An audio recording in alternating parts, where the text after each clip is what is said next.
wa rasuluh wa habibuhu wa khatamun nabiyyin wal mab'utsu rahmatan lil alamin.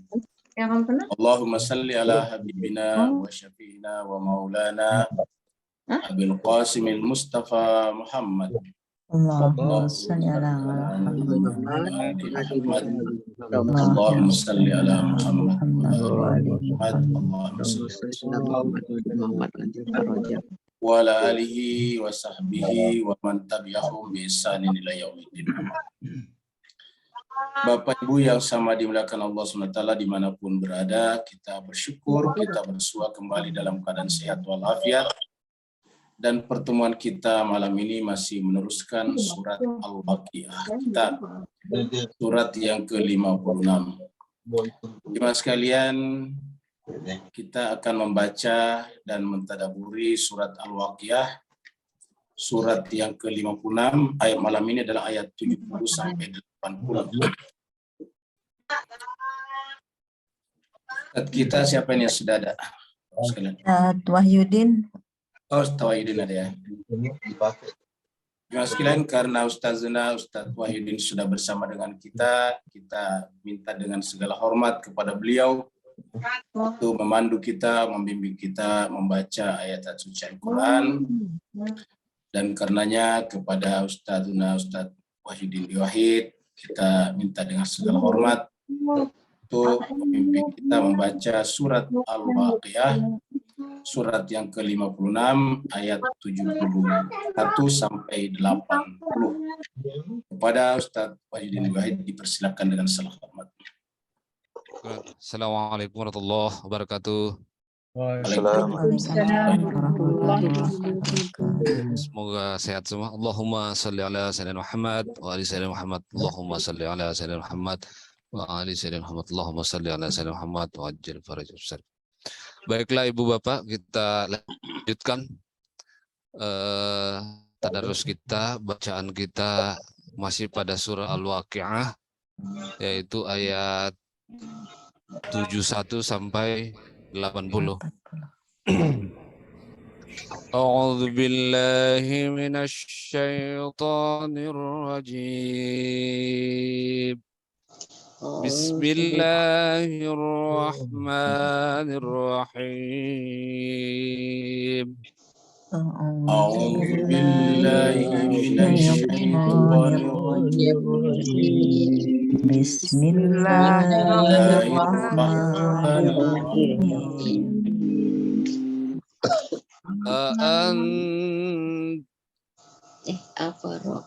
Afara'aytumun nara allati turun.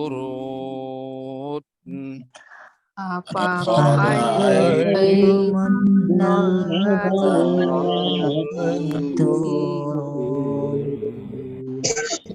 Antum ansha'tum syajarataha am nahnul munsyi'un. Antum ansha'tum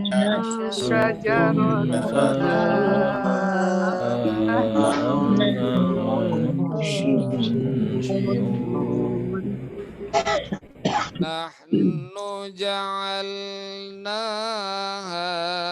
tadhkiratan wa mata'an lil muqwin. Nahnu ja'alnaha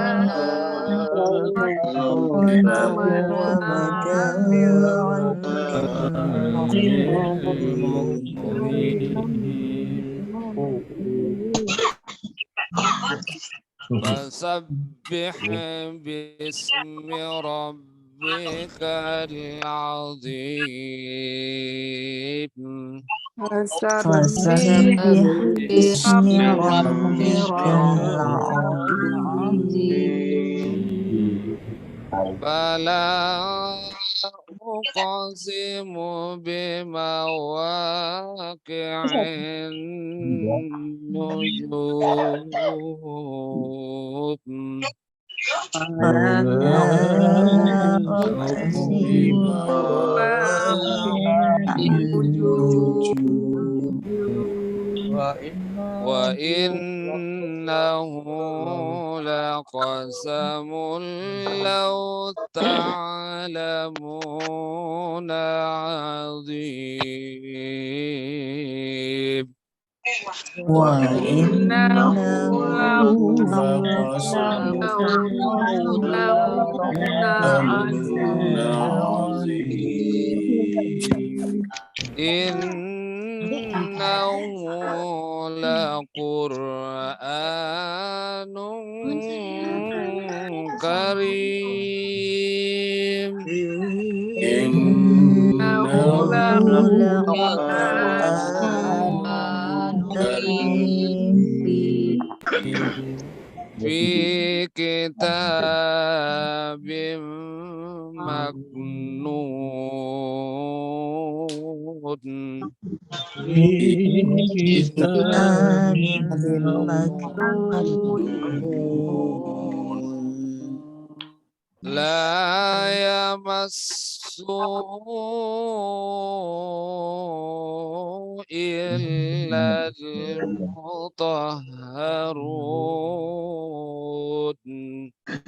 لا لا يمسه إلا المطهرون تنزيل من رب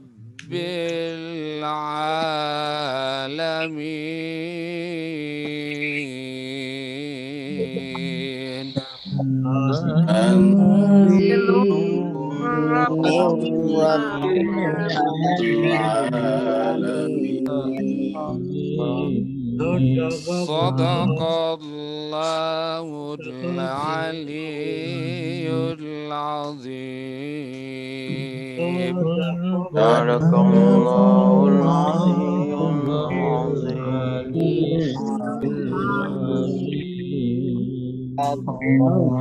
اللهم صل وسلم وزد وبارك وبارك على رسول الله وآله الأطهار على رسول الله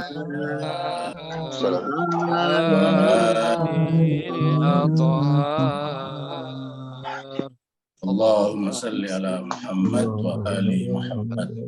اللهم صل على محمد وآل محمد. اللهم صل على محمد وآل وعجل فرجه. Tafadhal Ustaz. Terima kasih banyak Ustazana Ustadz Wahidin Wahid. Semoga Allah SWT senantiasa melihara beliau lahir dan batin, dunia dan akhirat.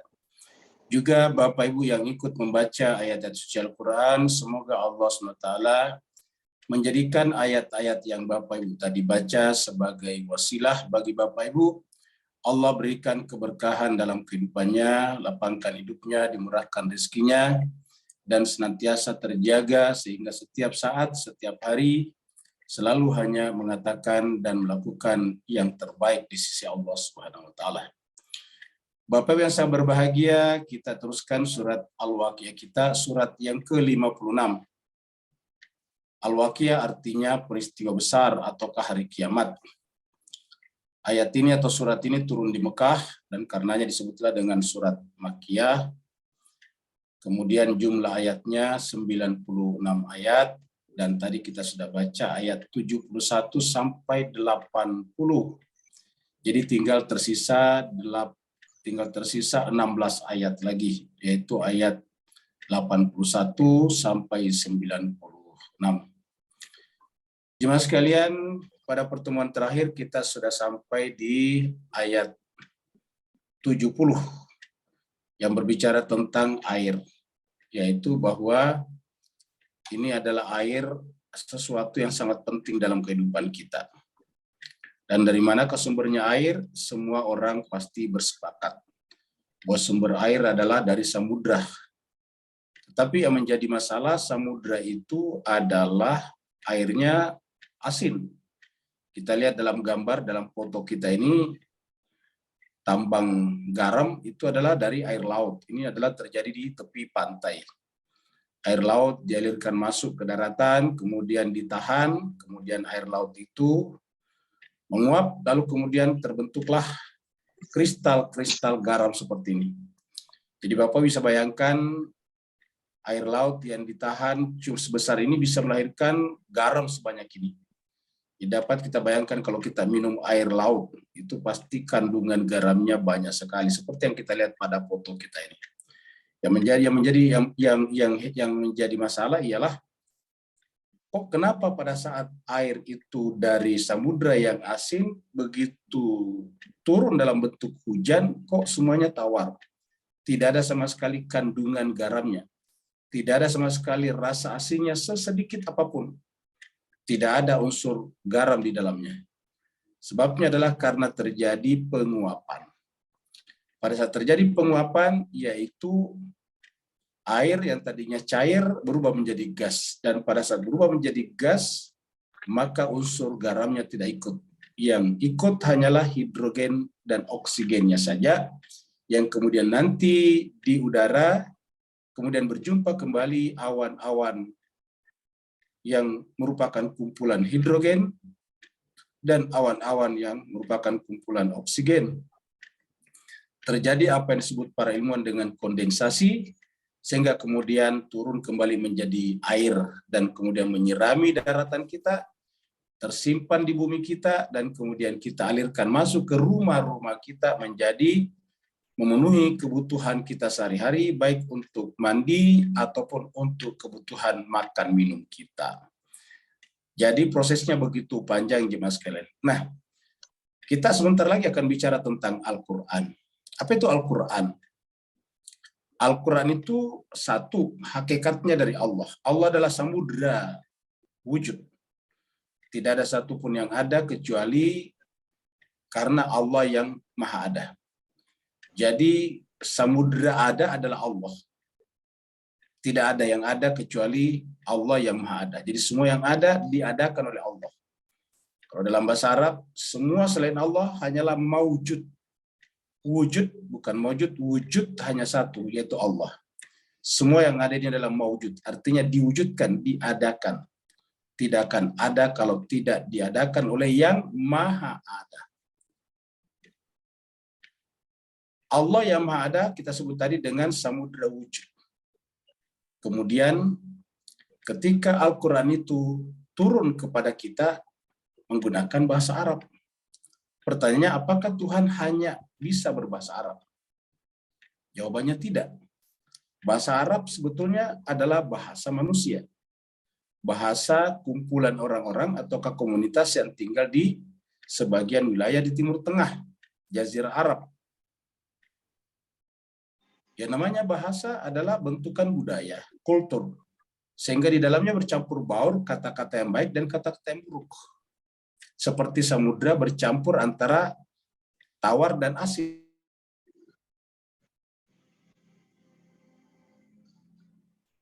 Kalau tawar kita artikan ada dan adalah kata yang buruk. Kemudian ketika akan menjadi hujan, yang terangkat ke udara, yang naik ke langit, hanya yang baik saja, yaitu tawar. Sedangkan asinnya tidak naik ke atas. Nah, begitulah juga dengan bahasa Arab. Ketika Allah mengadopsi bahasa Arab sebagai bahasa kitab sucinya, maka kata-kata yang buruk, yang tidak pantas, yang bisa merusak jiwa dan pikiran manusia tidak diangkat ke atas. Maka Bapak Ibu sekalian, kalau kita baca Al-Quran dari awal sampai akhir, terutama Bapak Ibu yang mengikuti tadabbur kita dari awal sampai sekarang, kita tidak pernah menemukan kata-kata yang buruk. Semuanya kata-kata yang baik. Untuk misalnya menyampaikan hal-hal yang menurut kita itu adalah vulgar, itu Tuhan menggunakan simbol-simbol, menggunakan perlambang-perlambang, menggunakan kata-kata yang disamarkan. Seperti contohnya misalnya pergaulan suami dan istri, itu kan bersifat private, bersifat privacy, bersifat pribadi, tidak boleh menjadi wilayah publik. Ini menjadi sepakat seluruh manusia di muka bumi. Bahwa hubungan pribadi suami dan istri itu adalah hubungan private. Tidak boleh menjadi konsumsi publik. Nah, kalau menjadi kitab suci kan menjadi konsumsi publik. Karena Al-Quran kitab suci adalah linas untuk seluruh manusia. Maka Al-Quran menggunakan bahasa-bahasa yang sangat indah. Tidak ada bahasa yang vulgar tentang itu.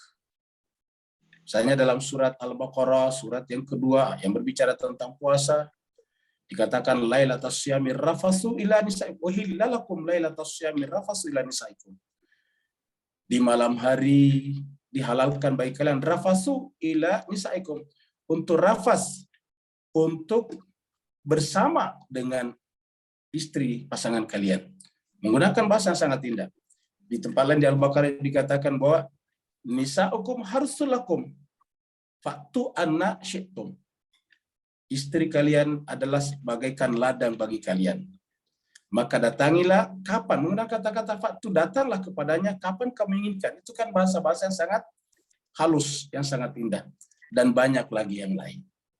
Jadi jemaah sekalian, begitu bahasa Arab diadopsi Allah menjadi bahasa kitab suci, maka asinnya bahasa Arab tidak ikut. Itu salah satu contoh dan tujuan daripada perumpamaan seperti ini. Karena nanti di ujung pembahasan kita ini adalah berbicara tentang wa innahu laqur'anun karim. Yang kita bicarakan ini dan Al-Qur'an Al-Karim yang ada di sisi Allah SWT yang tersimpan di tempat yang sangat terpelihara. Mari kita teruskan. Jadi terakhir kita sampai di ayat 70, Allah berfirman, A'udzubillahi minasyaitonirrajim. Bismillahirrahmanirrahim. Lau nasya'u. Kalau kami menghendaki, kata Allah, ja'alnahu ujajan. Kami menjadikan air itu tetap asin. Dan karenanya tentu tidak bisa banyak tumbuhan yang bisa tumbuh. Falaula tashkurun. Jadi terjadinya penguraian pada saat terjadi penguapan, evaporasi, itu sebetulnya sesuatu yang kita syukuri. Karena ini bukan perbuatan kita. Ini bukan tindakan manusia. Jauh sebelum manusia ada di muka bumi ini, peristiwa evaporasi, penguapan, penguraian, di mana yang menguap hanyalah hidrogen dan oksigen saja, tetapi asinnya, garamnya tidak ikut, itu sudah terjadi jauh sebelum kita ada. Dan itu sampai sekarang terjadi, dan sampai sekarang ketika teknologi manusia sedemikian canggih belum mampu melakukannya. Orang bisa melakukan penyulingan air laut sekarang, dirubah menjadi darat, air apa? Air tawar. Tetapi tetap tidak sebagus, tidak sekualitas dengan air tawar yang asli dari alam yang Allah ciptakan. Dan juga tidak bisa dilakukan banyak dan masih mahal teknologinya. Artinya sampai sekarang kita menyaksikan manusia di seluruh dunia dengan teknologi yang ada di tangannya tetap membutuhkan hujan. Dan hujan adalah hasil evaporasi, hasil penguapan alamiah yang hukumnya sebab akibatnya diciptakan langsung oleh Allah Subhanahu wa taala, sehingga bisa dikatakan bahwa peristiwa evaporasi dan penguapan adalah perbuatan Allah Subhanahu wa taala. Maka Allah bertanya, falaula tashkurun, kenapa kalian tidak bersyukur kepada pemilik hukum itu?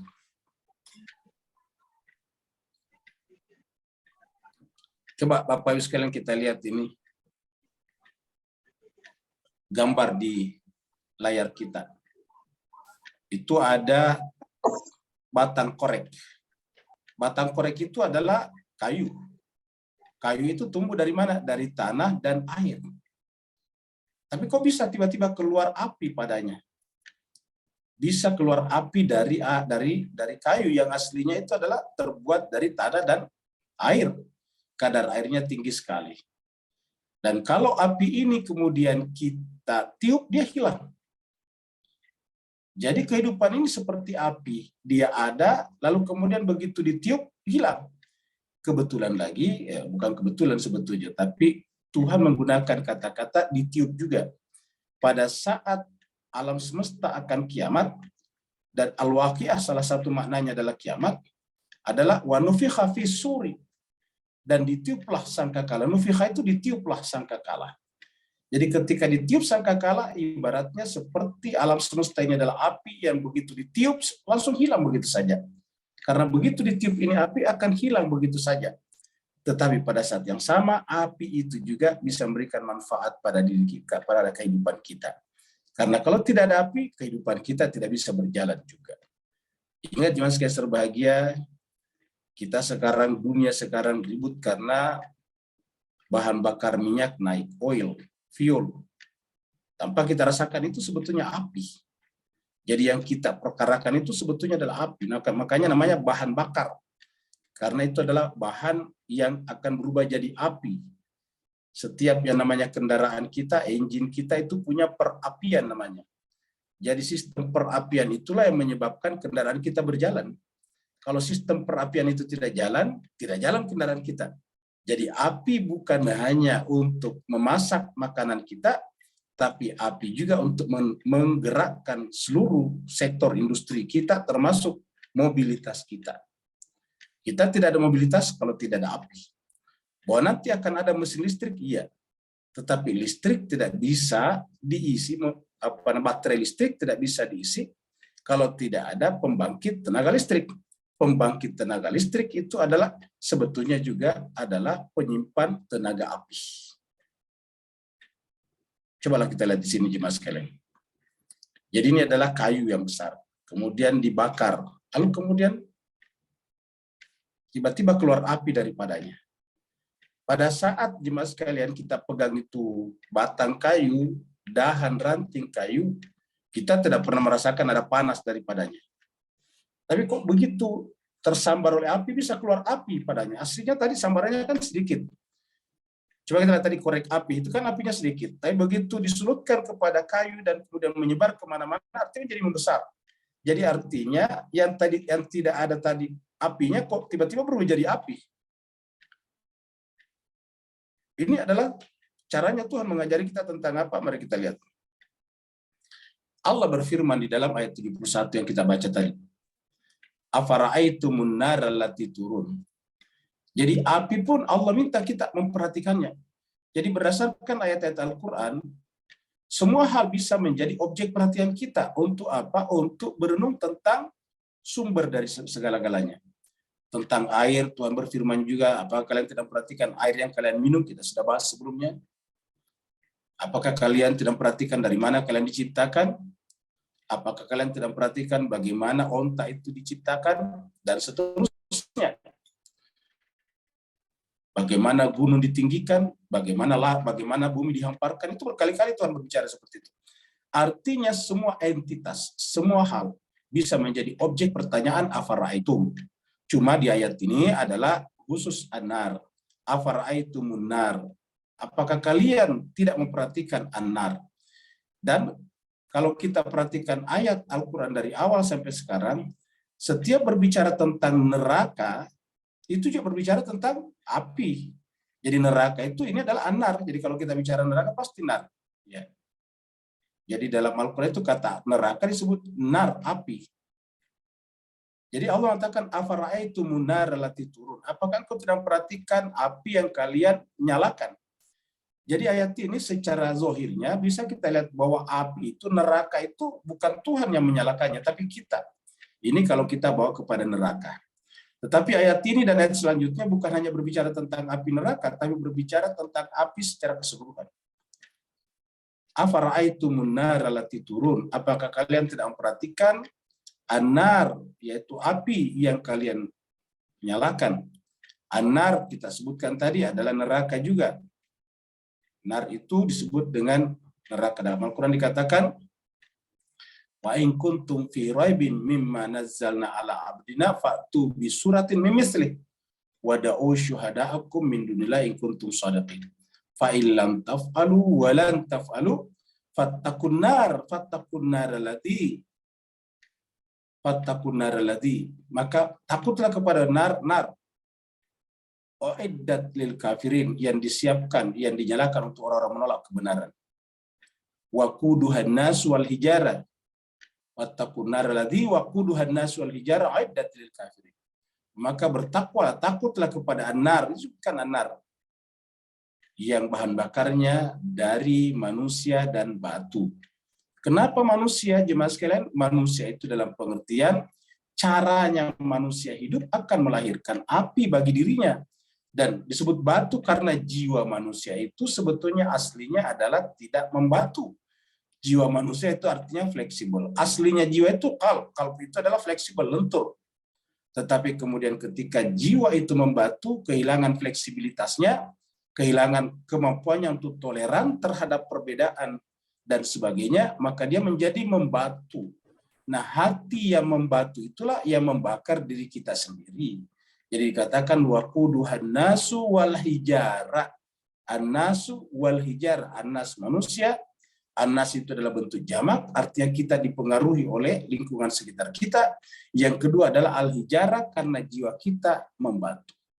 Jadi ada dua penyebab orang masuk neraka versi ayat itu. Yang pertama adalah kita terpengaruh oleh lingkungan kita. Kalau kita berada di lingkungan yang besar, kita gampang terpengaruh. Karena jiwa manusia gampang dipengaruhi oleh kelompok-kelompok yang besar.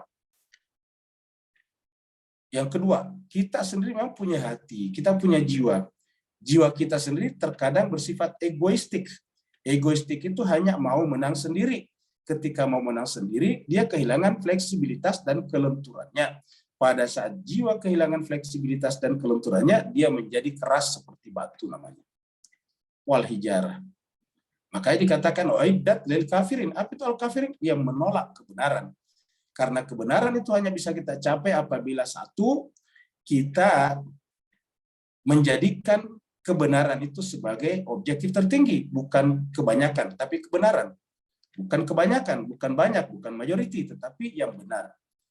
Dan karenanya kebenaran itu harus bersifat objektif. Apa namanya objektif? Walaupun orang banyak mengatakan itu salah, kalau yang benar tetap benar. Dan walaupun orang banyak mengatakan itu salah, kalau dia benar tetap benar. Walaupun orang banyak mengatakan itu benar, kalau dia salah tetap salah. Jadi kebenaran itu adalah bersifat objektif. Afara'aitumun nara allati turun. Kenapa kalian tidak perhatikan api yang kalian nyalakan itu? Jadi artinya kalau kita bawa anar ini dengan neraka, berarti neraka itu bukan Tuhan yang buat, tetapi kita sendiri yang menyalakannya. Seperti mana sorga yang kita bicarakan sebelumnya, sorga itu kita yang ciptakan.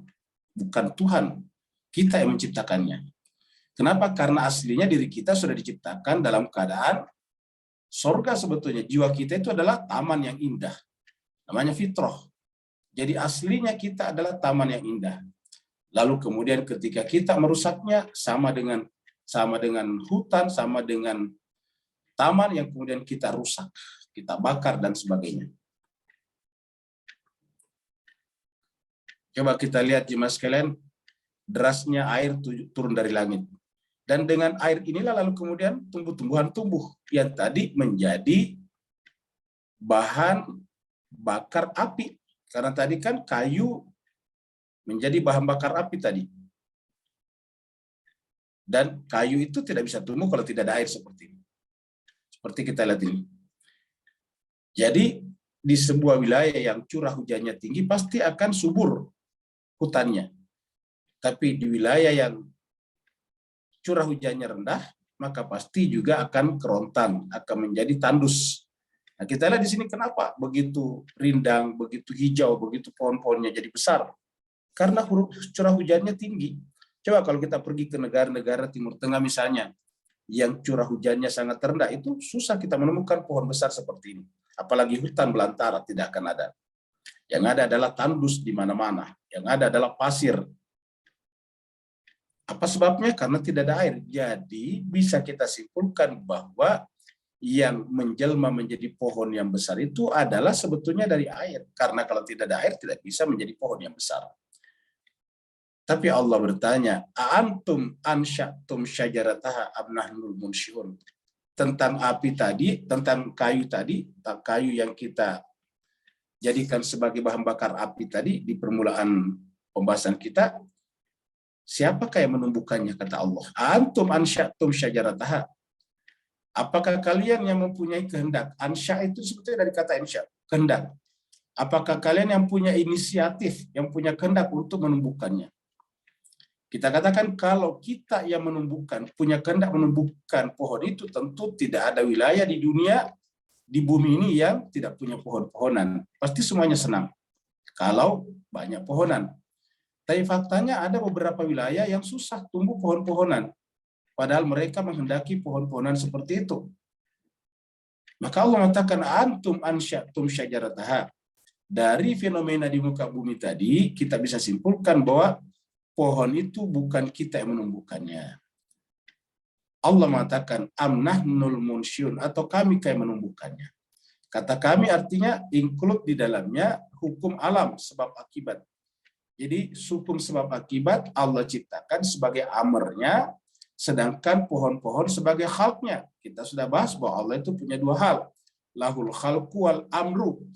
Tetapi al-haq dan al-amru, al-khalq dan al-amru itu adalah kepunyaan Allah. Jadi artinya apa? Tidak ada yang merupakan milik kita. Maka Allah bertanya tentang pohon yang dengannya api bisa kita munculkan. Dan Bapak bisa bayangkan kalau tidak ada api, kita tidak bisa hidup di muka bumi ini. Antum ansyatum syajarataha. Apakah kalian menumbuhkan kayu yang menjadi tempat pemantik api itu, atau kami menumbuhkannya? Kita jemaah sekalian, kalau api itu berada di bawah kendali kita, tentu tidak pernah terjadi kebakaran hutan. Kalau api berada di bawah kehendak kita, tentu tidak pernah terjadi tempat di mana mereka ingin ada rasa kering ataukah rasa hangat, dan tidak ada. Tapi faktanya ketika musim dingin kita ingin merasakan hangat, dan ingat tanda api itu kan hangat. Jadi ketika kita ingin merasakan rasanya api, efek daripada api ternyata tidak ada, kadang tidak ada. Kita lihat Bapak Ibu sekalian, ketika listrik belum ada di negara-negara yang 4 musim, ketika musim dingin, maka mereka di dalam rumahnya semuanya membuat alat perapian namanya. Membuat tempat-tempat perapian, sehingga ketika musim dingin mencekam, mereka harus menyalakan api itu. Yang api itu nanti mengarah ke dalam ruangan mereka untuk menghangatkan, sebagai heater bagi mereka, sebelum adanya listrik seperti sekarang. Dan itu adalah kayu juga. Nah, jadi jemaah sekalian berbahagia, orang membutuhkan api pada saat tertentu, tetapi terkadang rasa hangat itu tidak ada. Maka Allah mengatakan, antum ansyatum syajarataha amnahnul munsyiun. Dan ini jemaah sekalian, siapa saja yang jujur pada dirinya pasti akan mengatakan bahwa yang menumbuhkan kayu yang kemudian menjadi pemantik atau bahan bakar api itu adalah bukan kita. Karena kalau kita tidak mungkin terjadi kebakaran. Kalau kita menguasai api, sehingga api tidak seenaknya melahap memangsa kita punya kayu. Tapi faktanya bisa kayu itu membesar sedemikian rupa apinya di luar kontrol kita. Maka ayat ini dengan gampang kita jawab bahwa yang berkehendak menumbuhkan kayu itu bukan kita, tetapi Allah Subhanahu wa Ta'ala. Dan ketika Allah menumbuhkan kayu itu yang luar biasa, di dalam kayu itu punya potensi untuk keluarnya api. Padahal aslinya kayu itu tumbuh tadi dari tanah dan air. Tidak bisa kayu tumbuh kalau tidak ditanam di tanah, dan tidak bisa kayu tumbuh kalau tidak disiram dengan air. Jemaah sekalian, ini kita ingat kembali surat Yasin. Karena ya, akhir surat Yasin berbicara tentang api juga.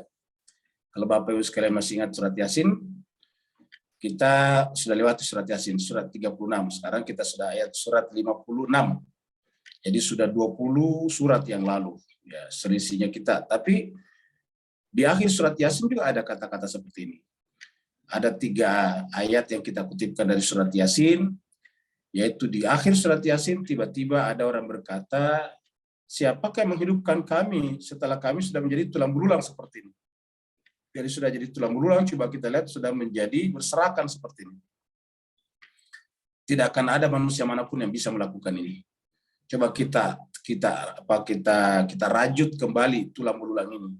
Bisakah kita memberikan kehidupan kepadanya? Jawabannya tidak mungkin. Jangankan jadi tulang belulang seperti ini, manusia masih utuh saja hanya karena salah satu bagian tubuh pentingnya kehilangan fungsinya, kita tidak mampu melakukannya. Katakanlah tiba-tiba manusia kehilangan fungsi jantungnya misalnya, ya tidak bisa. Kita sebutnya dengan mati. Tetapi ada yang berkata, wa daraba lana masalan wa nasiya khalqa. Qala may yuhyil izama wa hiya ramim. Allah mengatakan Allah memberikan perumpamaan bagi manusia. Masalah itu adalah perumpamaan, yaitu bahwa kita tadinya tidak ada, lalu kemudian ada. Itu perumpamaan. Kita tadinya tidak ada, lalu kemudian ada. Tetapi kemudian kita lupa kalau kita tadinya pernah tidak ada, lalu menjadi ada. Sehingga kemudian kita bertanya, man yuhyil izama wa hiya ramim. Kalau kita tidak lupa di sini, jadi kalau tidak ada unsur lupa di sini, harusnya tidak perlu muncul pertanyaan man di sini. Jadi kalau kita tidak lupa, tidak perlu muncul man. Kenapa? Karena kita ini tadinya benar-benar pernah tidak ada. Ini kita sekarang kan sudah ada, tinggal menjadi tulang belulang. Kalau sudah ada, dan berarti kan terekam. Terekam oleh alam dan terekam oleh Allah. Terekam oleh seluruh realitas bahwa kita pernah ada. Dan karena dia terekam kan bisa dikonstruksi kembali. Orang yang ahli dalam bidang komputer, kalau ada file-file yang sudah dibuang ke recycle bin misalnya, lalu kemudian mereka menemukannya, mereka bisa merajut kembali menjadi file yang utuh. Nah, kurang lebih seperti itulah. Kita ini sudah pernah ada, cuma terurai kembali menjadi tulang belulang, menjadi tanah, secara fisik, secara jasmani, maka itu pasti lebih gampang untuk merajutnya kembali menjadi manusia, karena bahkan sebelumnya kita tidak pernah ada. Sebelum kita lahir, pada tanggal lahir kita, bahkan 1 tahun sebelum kita lahir pada tanggal lahir kita tidak bisa disebut apa-apa. Hal ata ala insani hainun minad dahri lam yakun syai'an madhkura. Pernah suatu saat manusia itu lam yakun syai'an madhkura, belum bisa disebut apa-apa. Mau disebut dengan janin belum juga, disebut sel sperma ovum belum juga. Ya. Pernah manusia benar-benar tidak ada. Lam yakun syai'an madhkura, kita sebut itu adalah tidak ada. Tapi sekarang kita ada. Kita sekarang bisa memperindah diri, kita sekarang bisa bekerja, kita sekarang bisa membuat sesuatu yang kita anggap sebagai kreativitas kita, dan seterusnya. Maka Allah mengatakan banyak orang melupakan dirinya yang tadinya tidak ada lalu menjadi ada, sehingga kemudian muncul pertanyaan, man yuhyil izama wa hiya ramim. Siapakah yang menghidupkan tulang belulang itu padahal tadinya sudah hancur, ramim. Pertanyaan ini muncul dari orang-orang yang tidak percaya kalau kita akan bangkit kembali.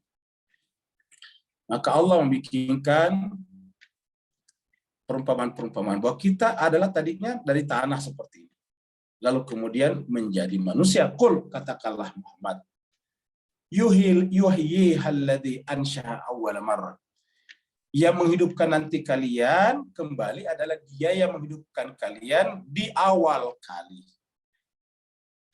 Yuhyiha, yang akan menghidupkan tulang belulang itu setelah menjadi ramim, adalah dia yang ansya'aha. Dialah yang menghendaki penciptaannya awwal marrah, di kali yang pertama. Kali yang pertama artinya tadinya belum ada. Jadi penciptaan kita nanti kembali ataukah hidupnya lagi kita kembali di alam berikutnya itu bukan awwal marrah, itu sudah yang kesekian, yang kedua atau yang ketiga. Jadi kita tidak perlu heran sebetulnya, karena awal pertama saja, awal pertama artinya tadinya tidak ada, itu bisa Allah lakukan. Maka yang menghidupkan itu adalah alladzi ansya'a awwal marrah. Apa sebabnya? Wa huwa bikulli khalqin alim. Karena dialah yang terhadap segala makhluknya, terhadap ciptaan, alim, maha mengetahui. Apa artinya maha mengetahui di sini? Terekam semua konstruksinya, unsur-unsur yang menyusun manusia itu. Terekam di dalam ilmunya Tuhan. Dan ilmunya Tuhan itu tidak ada perbedaan antara konseptual dan aktual. Jadi dalam ilmunya Tuhan tidak ada perbedaan antara konseptualitas dan aktualitasnya. Beda dengan kita. Mungkin secara konseptual ada pada pikiran kita, tetapi mengaktualnya kita tidak mampu. Ya. Tidak mampu atau tidak memiliki kemampuan, tidak memiliki bahan-bahan untuk mengaktualkannya. Kalau Tuhan mampu segala-galanya. Wa huwa bikulli khalqin alim. Contohnya ayat 80 ini. Ya. Ini masih surat Yasin. Nah, tadi kita lihat pohon kita tadi yang hijau. Lalu kemudian bisa keluar daripadanya api. Ya. Dari mana api itu muncul aslinya? Padahal di dalam pohon tidak ada api. Alladzi ja'ala lakum minasyajaril akhdari nara. Jadi masuklah kata nar lagi di sini jemaah sekalian. Muncullah nar di sini. Dialah Allah yang ja'ala lakum menjadikan bagi kalian minasyajari, dari pohon. Al-akhdar yang hijau, jadi pohon yang hijau. Kehijauan itu bagi kita adalah menegasi api. Karena yang namanya api itu muncul dari ranting yang kering biasanya. Jadi kehijauan itu menunjukkan kadar air yang sangat tinggi. Tetapi dari pohon yang hijau bisa keluar api. Kalau kita bakar tadi hutan kan terbakar, padahal tadinya hijau semua. Alladzi ja'ala lakum minasyajaril akhdari nara fa idza antum minhu tuqidun. Maka kemudian dari pohon yang hijau bisa keluar api, fa idza antum minhu tuqidun. Pohon yang hijau itu bisa kita nyalakan. Bisa kita nyalakan. Padahal kalau kita pegang kayu yang hijau tidak ada api di dalamnya. Tidak percaya kita kalau di dalamnya ada potensi api. Tidak ada rasa panas sama sekali. Tidak ada efek api yang kita rasakan kalau kita memegang pohon kayu. Kalau dia memang ada potensi api di dalamnya kan ada efeknya. Misalnya panas ketika kita pegang. Tapi buktinya dari kayu yang hijau asyajaril akhdar bisa kita tuqidun menyalakan api. Bisa kita menyalakan api di sana. Nah, jemaah sekalian berbahagia, ini sebetulnya memberikan pelajaran kepada kita bahwa kehidupan itu kembali bagi Allah itu gampang. Yang tidak kelihatan potensinya ada api di sana bisa keluar api. Yang kelihatan tidak ada lagi potensi tumbuhnya tadi, hidupnya kembali tadi tulang belulang bisa hidup kembali. Seperti itu maksudnya ya. Jadi kita lihat tulang belulang tadi, kita lihat tidak ada potensi untuk hidup kembali. Seperti mana kalau kita lihat pohon yang hijau tidak ada potensi untuk keluar api. Tapi faktanya tuqidun, kalian bisa menyalakan api. Nah, jadi inilah caranya Tuhan mengajari kita bahwa dari sana ada satu. Yang kedua, bahwa kita diciptakan seperti pohon, seperti hutan, hijau, surga. Tetapi dari yang hijau bisa keluar api. Dari aslinya kita ini adalah ahli surga, bisa kita menyalakan api untuk membakar diri kita, namanya neraka, nar juga tadinya. Jadi ada orang yang masuk neraka. Kenapa? Neraka itu diciptakannya di dunia. Padahal Allah memberikan kepadanya potensinya sebetulnya adalah surga. Jiwa kita itu adalah surga yang terpendam. Tetapi kenapa muncul di sana api? Persis seperti tadi. Yang namanya pohon itu hijau, indah aslinya. Tapi dari dalam sana bisa keluar api. Ini adalah surat Yasin. Kita kembali ke surat Al-Waqiah. Nah, ini adalah kita lihat api yang kita nyalakan. Ini adalah dari korek gas. Jadi gas itu adalah cairan, tetapi bisa keluar juga api daripadanya. Nahnu ja'alnaha tazkiratan. Api itu mempunyai dua fungsi kata Allah. Yang pertama adalah tazkiratan, peringatan. Yang kedua adalah mataan, bisa mendatangkan kesenangan. Seperti tadi misalnya kalau kita musim dingin yang sangat mencekam, api teramat sangat menolong. Ketika kita ingin makan, api teramat sangat menolong. Kita tidak mampu memakan beras langsung, Bapak Ibu jemaah sekalian.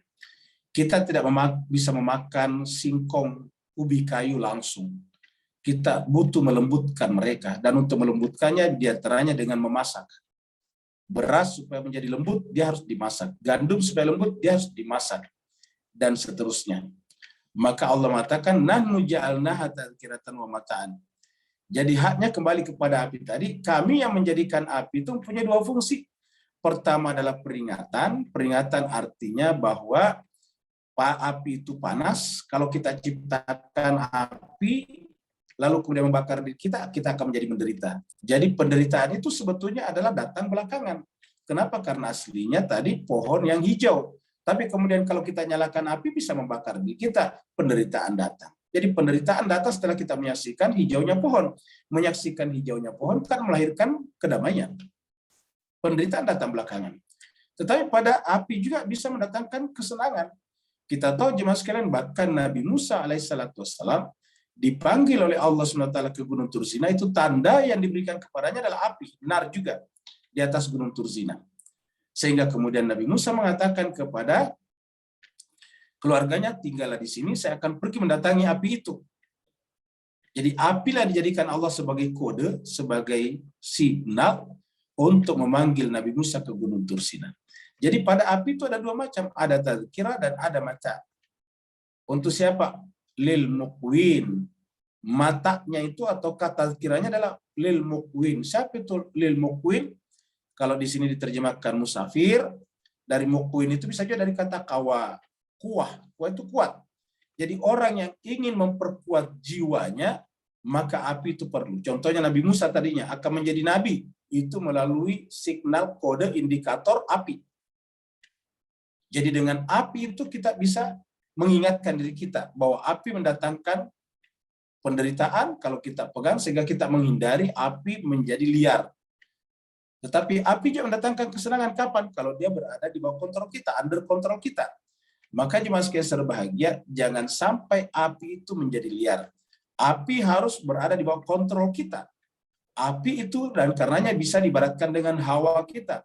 Hawa kita penting untuk kelangsungan kehidupan fisik dan biologis kita. Tetapi apabila hawa kita menjadi liar, tak terkontrol, dia akan menghancurkan diri kita sendiri. Api sama dengan hawa kita. Maka dikatakan bagi mereka yang ingin memperkuat jiwanya, muqwin ini adalah orang yang ingin memperkuat jiwanya, maka dia butuh dua hal, yaitu pertama adalah peringatan, yang kedua adalah mata, dan dia butuh api. Karena api aslinya adalah memberikan kehangatan. Api, Bapak Ibu sekalian, satu asal kata dengan nur. Nur itu satu asal kata. Jadi apabila panasnya hilang, tersisa adalah nurnya. Tapi apabila nurnya hilang, yang tersisa adalah panasnya, nar. Jadi nar itu satu asal kata dengan nur. Nar, nur. Ya. Jadi nun, kemudian huruf sakit itu kan nar. Jadi Bapak sekalian kalau lihat tadi itu nar. Ya. Kita lihat di sini tadinya. Ya. Jadi kita bisa melihat bahwa nur, nar itu sebetulnya aslinya sama. Ya. Jadi nur, nar itu sama saja. Ya, ini tidak bisa keluar ya. Nah, jadi jemaah sekalian kita tulis di sini saja. Nah, jadi kita lihat di sini. Jadi no, coba lihat jemaah sekalian ini kita tulis nur. Nur. Ini adalah ada waw di sini, ada waw di sini. Oh, ini namanya huruf sakit. Kita tulis nar. Ini juga ada mat di sini, ini huruf sakit juga namanya. Jadi katanya sama, nur, nar. Ya. Dalam bahasa Arab, ya namanya huruf sakit, ada 3 waw, alif atau mat, dan ya. Dan ini bisa saling berganti posisi. Jadi bisa jadi waw, bisa jadi alif, bisa juga jadi ya. Ya.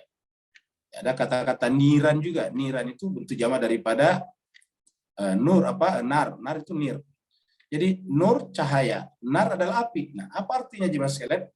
Ini sebetulnya sesuatu yang penting. Kenapa? Karena api itu juga mengeluarkan cahaya. Kan dari api keluar cahaya. Nah, apabila kita ambil nurnya dan dihilangkan panasnya, ya kan bukan api lagi namanya. Karena efek api itu kan panas. Sedangkan efek nur adalah cahaya, terang. Jadi efek api nar adalah panas, sedangkan efek nur adalah terang. Jadi apabila kita hilangkan panasnya, dia menjadi nur. Tapi apabila nur ini kita hilangkan cahayanya, dia menjadi nar. Nah, jiwa kita seperti itu. Apabila kita padamkan cahayanya, dia menjadi nar. Jadi sebetulnya seperti tadi kayu itu ternyata secara potensi ada api di dalamnya, walaupun kita tidak lihat. Artinya kita tidak merasakan bahwa ada potensi api di dalam kayu. Kenapa? Kalau kita pegang tadi tidak ada efek panasnya. Tapi di sisi Tuhan bisa jadi api. Nah, begitulah juga dengan jiwa kita. Aslinya jiwa kita itu kan adalah nur sebetulnya. Allah tiupkan, Allah berikan kepada kita itu adalah nur. Ya, jadi jiwa kita itu aslinya adalah cahaya. Tetapi apabila efek terangnya hilang, maka yang tersisa adalah efek panasnya. Jadi kesimpulannya, kalau nur itu kehilangan terangnya, dia menjadi api. Dan api ketika kehilangan panasnya, dia menjadi nur. Jadi nur dan nar adalah dua hal. Maka dikatakan tazkira wa mata. Mataan itu adalah yang menyenangkan, nur, tazkira adalah apinya. Nah, jemaah sekalian berbahagia, setelah kita menyaksikan tadi bagaimana Tuhan melakukan itu kepada kita, Maka apa yang harus kita lakukan? Marilah kita memperbanyak tasbih. Seperti yang kita lihat dalam gambar kita ini. Fasabbih bismi rabbikal azim. Maka wahai manusia, bertasbihlah. Fasabbih. Bertasbihlah. Tapi tidak bisa langsung kepada Allah. Harus melalui namanya. Fasabbih bismi. Dan ini berkali-kali muncul dalam Al-Quran. Sabbihisma rabbika. Sabbihisma rabbika. Jadi kita tidak bisa sampai kepada Rabb ini. Kita tidak bisa tasbih kepada Rabb ini kalau tidak melalui ini. Melalui ini dulu. Baru ke sini. Ya. Sama kalau kita baca bismillah juga. Bismillah tidak bisa langsung kepada Allah, tidak dikatakan billah.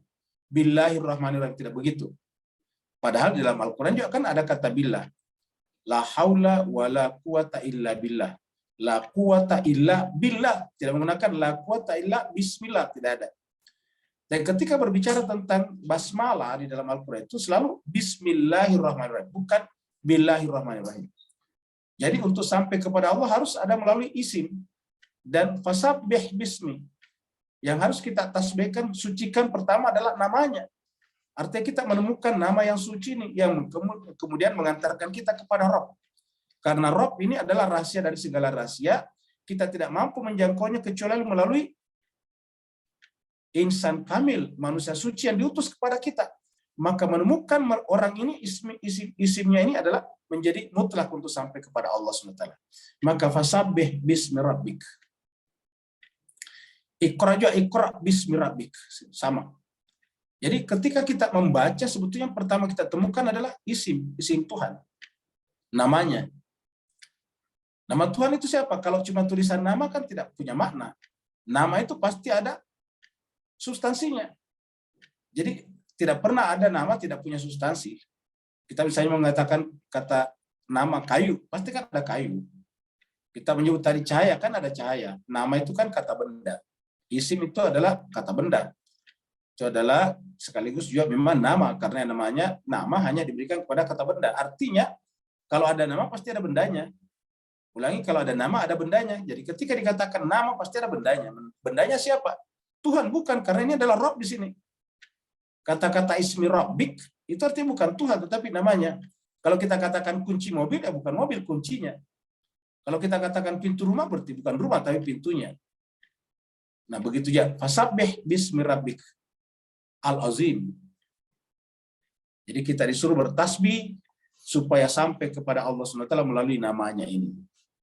Dan Allah dalam Al-Quran mengutus bukan hanya satu nama, tapi beberapa nama, maka disebutlah dengan Asma al-Husna, nama-nama yang indah. Dan Allah mengatakan tidak bisa kita berdoa langsung kepada Allah kecuali melalui nama itu. Walillahil asmaul husna fad'uhu biha. Biha. Berdoalah biha dengan nama itu. Itu di surat Al-Araf. Bapak Ibu sekalian, coba kita perhatikan ini. Ini kan ajak ya. Ajak artinya terus-menerus seperti ini. Usianya alam semesta kita ini paling tidak keluarga matahari kita atau solar system kita ini sudah kurang lebih 13,5 miliar kata para ilmuwan. Dan artinya apa? Ini sudah bergerak seperti ini selama 13,5 miliar tahun. Bapak bisa bayangkan. Dan tidak pernah salah, tidak pernah keliru ini. Tidak pernah ada yang keluar. Jadi Bapak Ibu perhatikan ini, planet-planet ini kan matahari di tengah. Planet-planet ini bumi yang biru ini, bumi ini. Ya. Jadi ini adalah bumi ini. Ya. Ini bumi ini. Tidak pernah keluar dari sana. Selama 13 miliar tahun. Kita punya mobil saja, kalau selalu dipakai, itu nanti akan miring-miring itu bannya. Harus dibalancing dan di spuring namanya. Harus dibalancing dan di spuring. Kalau tidak, dia akan tidak teratur itu bannya, karena bannya 4. Ini di sini kita lihat berapa biji berapa biji planetnya, tapi tidak pernah bermasalah. Alam semesta. Ya. Kok bisa bergerak muter seperti ini, coba lihat. Harusnya kalau bergerak kan harus terlempar jauh ke sini. Tapi dia kok berputar seperti ini. Ya. Nah, jemaah sekalian, Allah berfirman, "Fala uqsimu bimawaqi'in nujum." Allah mengatakan, "Fala uqsimu." Ketahuilah, camkanlah. Uqsimu, aku bersumpah. Bimawaqi'in nujum, melalui tempat an-nujum. Kata-kata mawaqi' di sini satu asal kata dengan nama surat kita, Al-Waqi'ah. Ya. Iza waqa'atil waqi'ah. Jadi waqi' itu ini menjadi isim makan, tempat kejadian sebetulnya. Dari kata waqi' itu sesuatu yang terjadi, tempat terjadinya sesuatu. Sesuatu apa? An-nujum. Jadi bintang-bintang. Nah, jadi Mas sekalian, kita sudah bahas sebelumnya bahwa bintang itu sebetulnya adalah insan-insan suci. Dan setiap dia terbenam satu pasti muncul yang lain. Wan najmi iza hawa. Satu bintang ketika terbenam, maka akan muncul bintang yang lain. Jadi artinya dalam kehidupan manusia tidak pernah tidak ada bintang. Coba lihat kalau kita di langit. Begitu terbenam bintang karena siang datang, terang datang, yang muncul apa? Matahari. Begitu matahari terbenam, muncul rembulan ataukah bintang. Jadi tidak pernah tidak ada terang sebetulnya. Tidak pernah tidak ada bintang. Wan najmi iza hawa ma dhalla sahibukum wa ma gawa.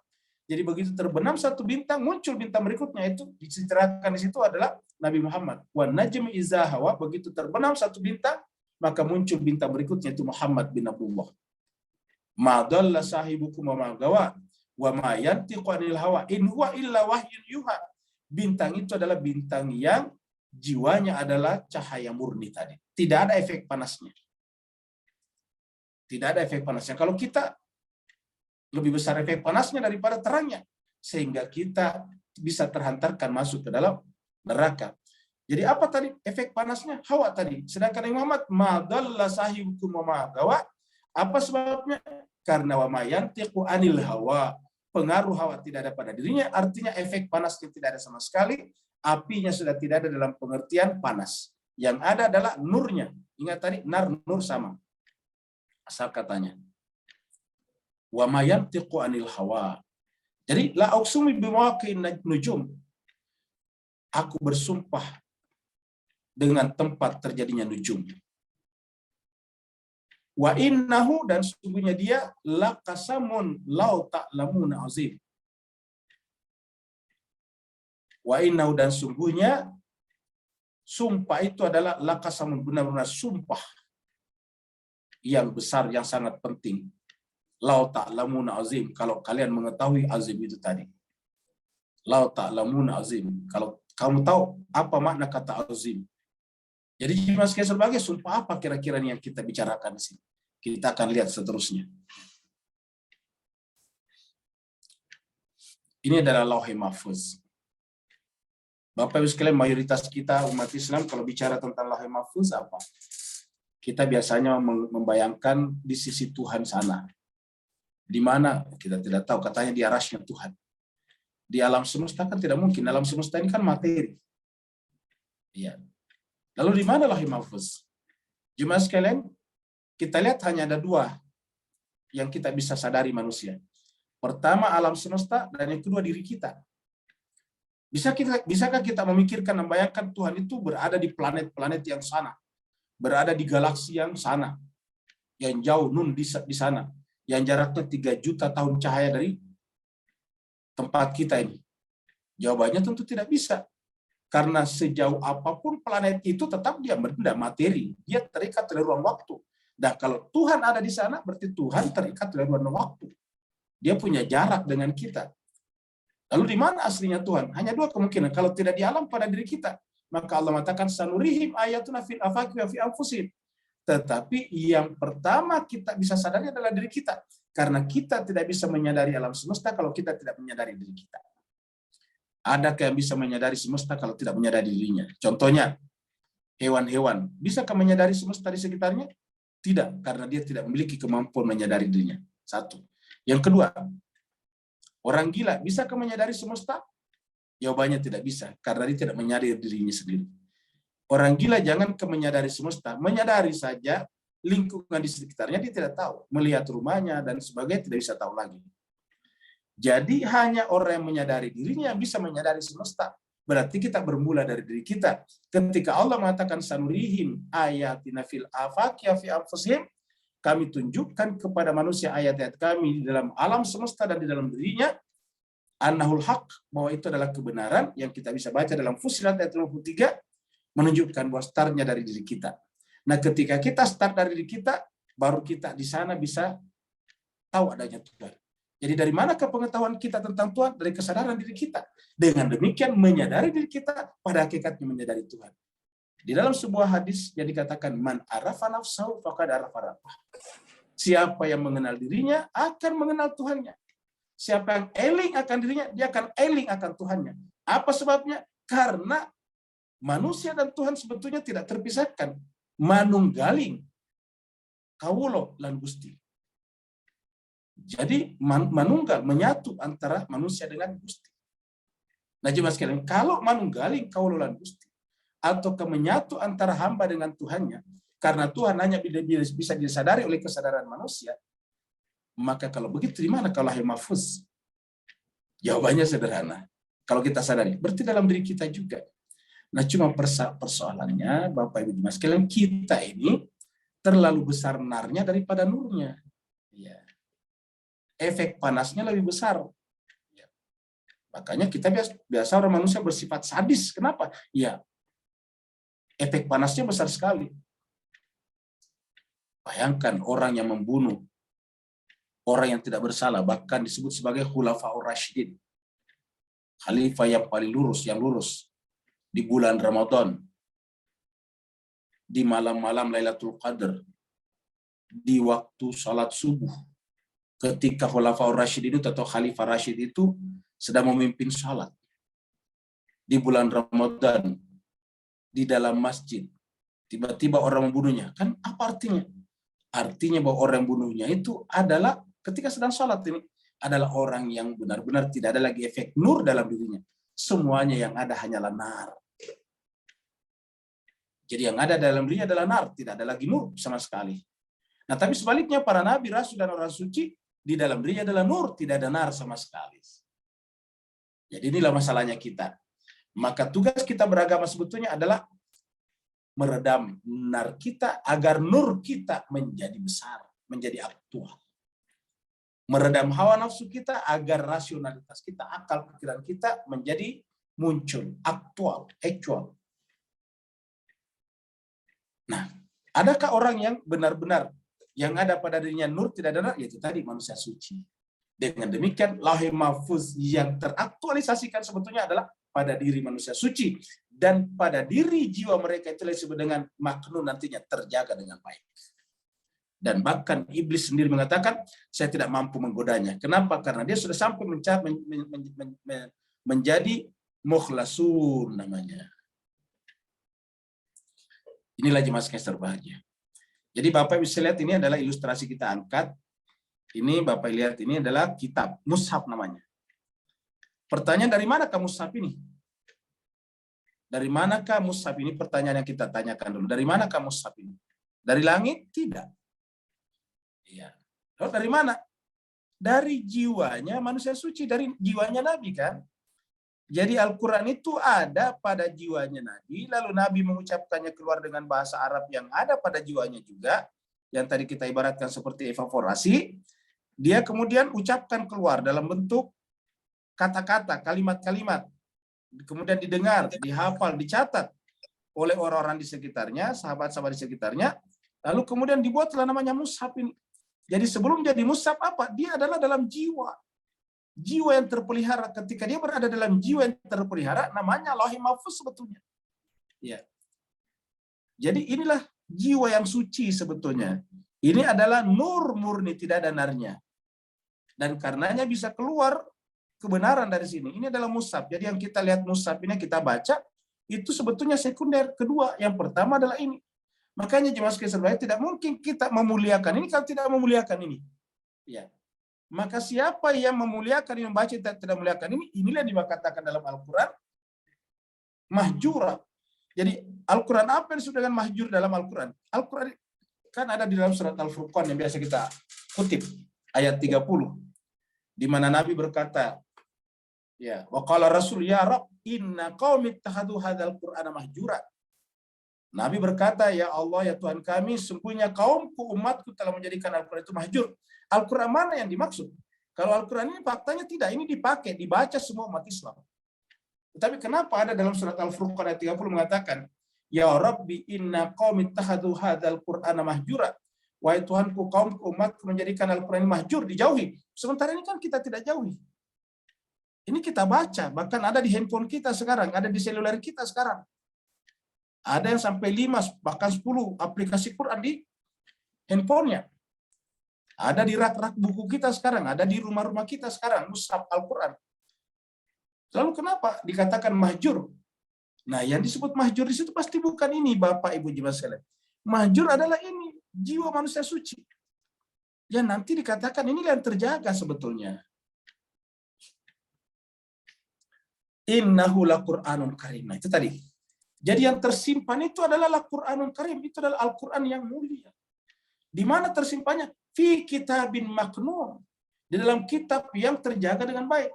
Di tempat yang dikatakan indana kitabun natiq. Di sisi kami ada kitab yang berbicara. Jadi kitabun natiq itulah yang sudah kitabin maknun, kitab yang terpelihara. Kenapa terpelihara? Ya manusia suci. Kenapa terpelihara? Karena iblis dia mengatakan saya tidak sanggup. Ketika Allah mengatakan kepada iblis, iblis keluarlah kamu. Iblis dari apa namanya? Dari rahmat, dari sorga. Lalu kemudian iblis mengatakan, ya Allah, fanzirni ila yaumi yubatsun, berikan tangguh kepada saya sampai hari kiamat. Allah mengatakan, innaka minal munzarin, kamu diberikan tangguh sampai hari kiamat. Ila yaumil ma'lum. Apa kata iblis setelah ditangguhkan umurnya sampai hari kiamat? Dia katakan, saya akan menggoda semuanya hamba-hambamu Tuhan, sehingga mereka tidak kamu temukan mereka berada di jalan yang lurus, kecuali ya illa ibadah kami humul mukhlasin, yang saya tidak bisa goda adalah hambamu yang mukhlasin. Kenapa?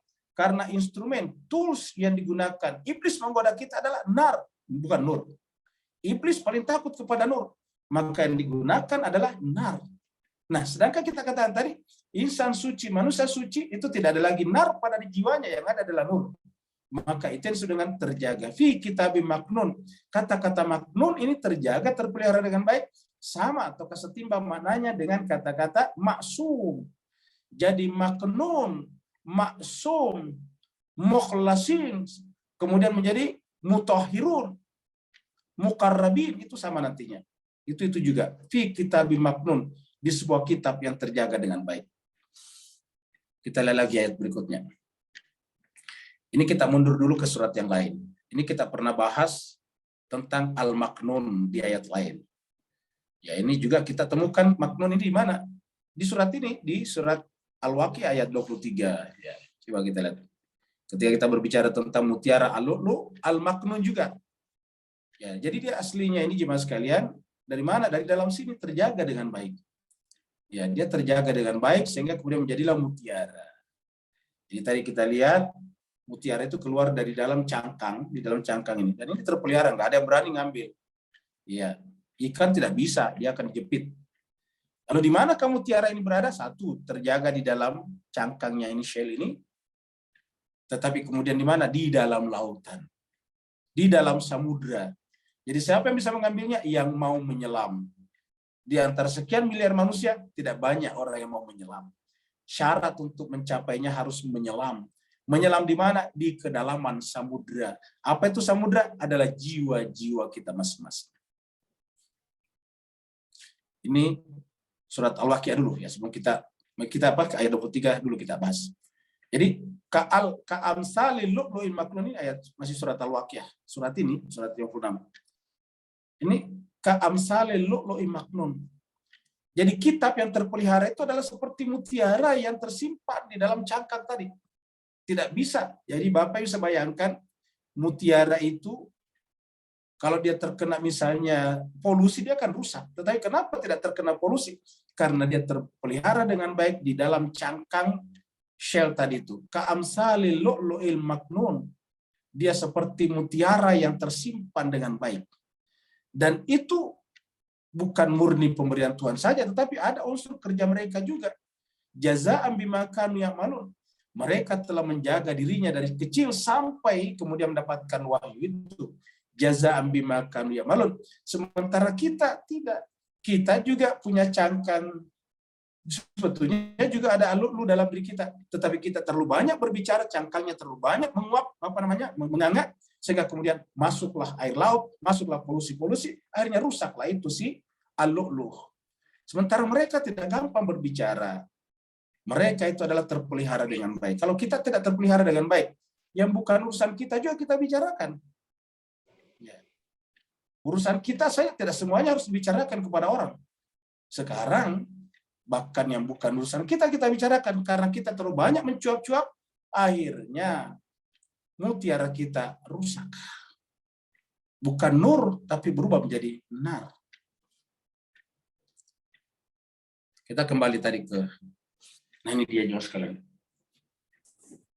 Di mana kalau letaknya tadi Lauhul Mahfuz itu? Yang tadi katakan innahu laqur'anun karim. Yang dimaksud ternyata adalah Al-Qur'an Al-Karim yang kita bicarakan tadi. Itu adalah pada jiwa orang-orang terpelihara.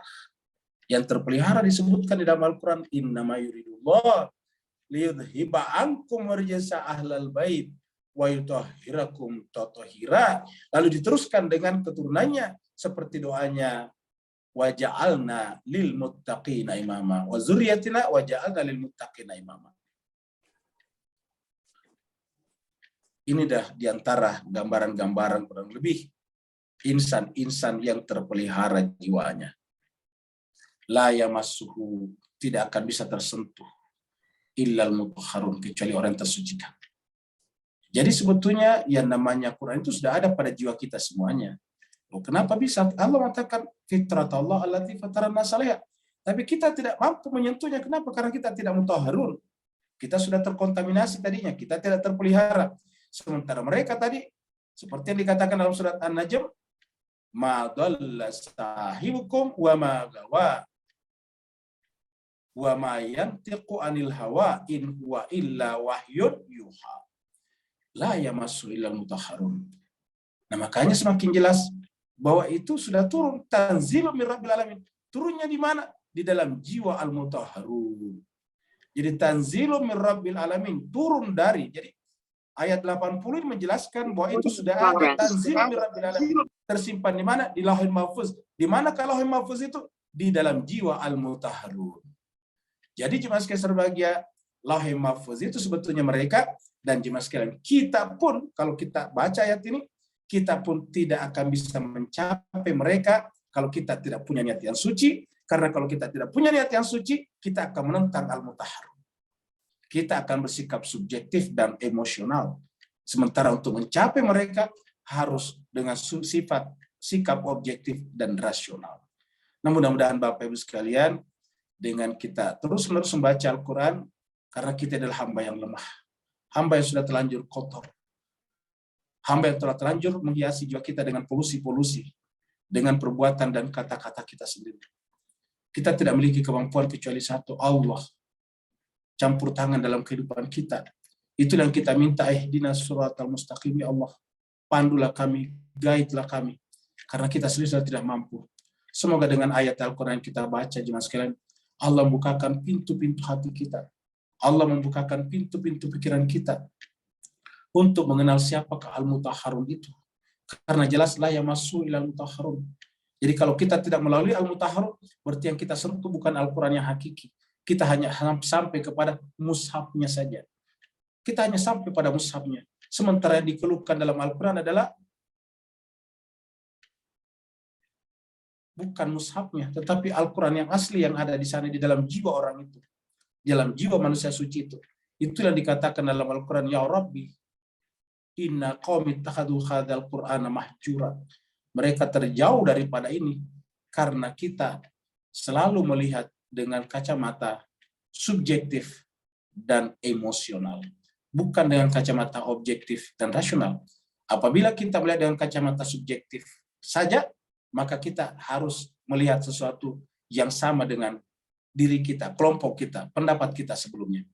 Padahal yang namanya kebenaran bisa kita temukan kalau kita berani berbeda dengan diri kita sendiri. Kenapa? Karena diri kita tadi sudah terkontaminasi. Mudah-mudahan Bapak sekalian dengan ayat ini kita pertegas kembali bahwa la yamassu ilal mutahharun, dan itu adalah tanzilun min rabbil alamin. Sudah turun dari Tuhan sekalian alam, di mana? Di dalam jiwa al-mutahharun. Makanya kita katakan Al-Quran itu turun 2 kali, pertama kali turun di dalam jiwa al-mutahharun, orang yang sucikan, dan yang kedua adalah dari jiwanya keluar menjadi mushaf. Jadi jiwanya kita sebut dengan langit bumi, dan kemudian Al-Quran ini adalah buminya, materinya. Jadi setelah berbentuk mushaf, itu adalah materi Al-Quran. Al-Quran dalam bentuk materi, Al-Quran dalam bentuk huruf-huruf, Al-Quran dalam bentuk ucapan-ucapan, sedangkan aslinya adalah tidak terikat ruang dan waktu, bukan dalam bentuk ucapan dan kata-kata, karena itu adalah materi. Maka yang tersimpan di sana adalah di Al-Mutahharun, yang tersucikan. Nah, jemaah sekalian, turun di sana. Jadi turun pertama kali secara sempurna. Nah, setelah turun tersimpan di sana secara sempurna, begitu keluar di alam dunia kita ini, alam materi kita dalam bentuk suara, dalam bentuk kata-kata, dalam bentuk bahasa Arab, kemudian di sana jemaah sekalian berbahagia, muncullah kata-kata qul, katakanlah Muhammad seperti ini. Artinya dia harus keluar dari jiwanya Nabi dengan kata-kata seperti ini. Kenapa? Karena keluarnya dari jiwanya Nabi pun tidak boleh berdasarkan hawa nafsunya, tapi berdasarkan pemilik daripada kitab suci itu, maka harus atas kehendak pemilik kitab suci yang ada dalam jiwa Nabi itu, Nabi bisa mengucapkan sesuatu sehingga ada kata-kata qul dan seterusnya. Terima kasih banyak. Walaupun yang mau bertanya dipersilakan. Assalamualaikum Ustaz. Waalaikumsalam warahmatullahi taala wabarakatuh. Silakan Pak. Alhamdulillah, barakallahu fi azim. Labbaik ya Husain, labbaik ya Husain. Bismillahirrahmanirrahim. Aki Muhammadin alit tahirin. Ustaz, setelah kita jelas tentang pemilik mutahharun berbeza dengan mutahhirin, beri pencerahan kenapa digandingkan dan Allah pilih perkataan yang masuhu tadi dalam bentuk yang mudah-mudahan kita tidak salah faham selama ini. Barakallahu fiik azim. Baik, terima kasih banyak Bapak Ibu sekalian. Jadi dalam kaidah bahasa Arab ada mutahharun, ada mutahhirun, ada muqarrabun, ada muqarribun, ada mukhlisun, ada mukhlasun. Itu ada di dalam Al-Qur'an. Di dalam Al-Quran ada kata mukhlisun. Kita ini baru berusaha untuk menjadi mukhlisun. Jadi kita ini baru berusaha menjadi mukhlisun. Kita ini dengan beribadah baru berusaha menjadi mutahhir. Ingat, mutahhir bukan mutahhar. Kita baru berusaha menjadi mutahhirun. Kita dengan beribadah dengan niat yang ikhlas, dengan niat baru berusaha menjadi muqarribun, bukan muqarrabun. Sedangkan mereka yang disebutkan tadi sudah mencapai derajat muqarrabun, mukhlasun, dan mutahharun. Itu beda. Jadi kalau muqarrabun, mereka sudah terdekatkan. Jadi posisi mereka sudah pasif. Yang aktif adalah penciptanya. Yang aktif adalah kholiknya. Yang aktif adalah Allah Subhanahu wa Ta'ala. Begitu ya kalau kata-kata mukhlasun. Mukhlasin itu bukan lagi mereka yang ikhlas, tapi Allah yang mengikhlaskan mereka. Begitu ya dengan kata-kata mutahharun, bukan lagi mereka yang suci, tetapi Tuhan mensucikan mereka. Begitu ya dengan kata-kata maksum, bukan lagi musim, tetapi maksum. Mereka sudah terjaga. Nah, jadi jemaah sekalian berbahagia, kenapa mereka bisa menjadi mukhlas? Karena mereka sejak dari lahir selalu dalam keadaan mukhlis. Tidak pernah sekalipun tidak ikhlas. Karena dia mukhlis, maka Allah mengangkat derajatnya menjadi mukhlas. Begitu ya, karena terus-menerus menjaga dirinya mutahhir, maka Allah terlibat dengan mensucikan dirinya mutahhar. Begitu ya, tidak pernah dia terjauh. Dia terus-menerus menjadi muqarrib, sehingga Allah terlibat dalam memuqarrabkan yang bersangkutan. Maka jemaah sekalian berbahagia, kita ini karena sudah terlanjur ternodai jiwa kita. Niat kita beribadah pun terkadang bukan lagi Allah. Cobalah kalau Bapak sekalian kita jujur, Bapak Ibu semuanya. Kalau kita jujur, marilah kita tanya diri kita, untuk apa kita beribadah? Tidak sedikit di antara kita beribadah supaya kita sehat. Itu kan berarti tujuannya ibadah bukan Allah. Kalau kita beribadah untuk sehat, berarti kan yang kita inginkan diri kita sendiri, Pak Ustaz.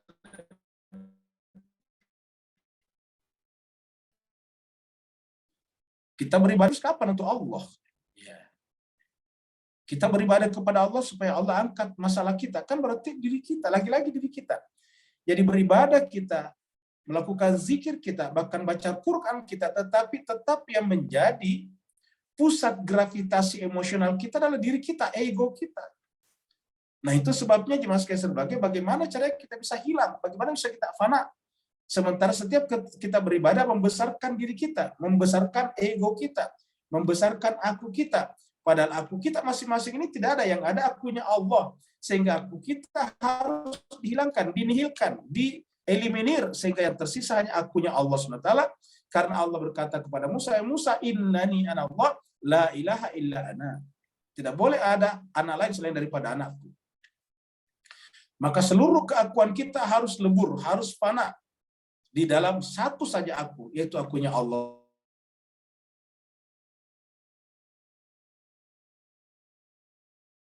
Bagaimana sampai ke sana? Ya mulai dari, jadi kita baru berusaha untuk ikhlas. Jadi kita ini baru belajar untuk ikhlas. Kita harus jujur, kita baru belajar untuk ikhlas. Sampai sekarang pun belum. Buktinya ketika kita beribadah dan tidak apa-apa, kita biasanya kecewa. Cara peristiwa yang paling gampang melihat bagaimana orang terseleksi, bagaimana orang terfilter untuk sampai kepada mukhlasun, mutaharun dan mukarrabun tadi. Adalah peristiwa Karbala.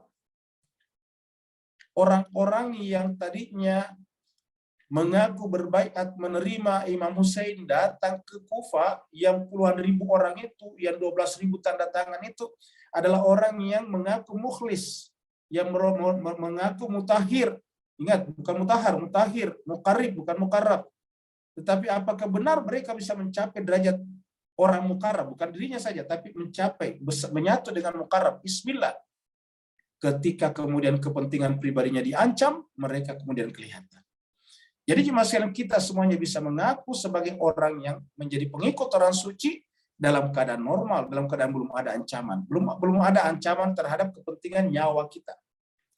Karena nyawa itu kan puncak daripada ego kita. Siapa yang melepaskan egonya, berarti siap melepaskan nyawanya. Inilah yang terjadi pada kasus Karbala. Maka kita lihat pada kasus Karbala itu, semuanya meninggal, mati, melepaskan nyawanya untuk siapa? Untuk Imam Hussein. Untuk orang suci. Ya. Dan Imam Hussein sendiri melepaskan nyawanya untuk siapa? Untuk Rasulullah juga. Jadi katakan begitu. Untuk Rasulullah, untuk kakekku, kata dia, datukku.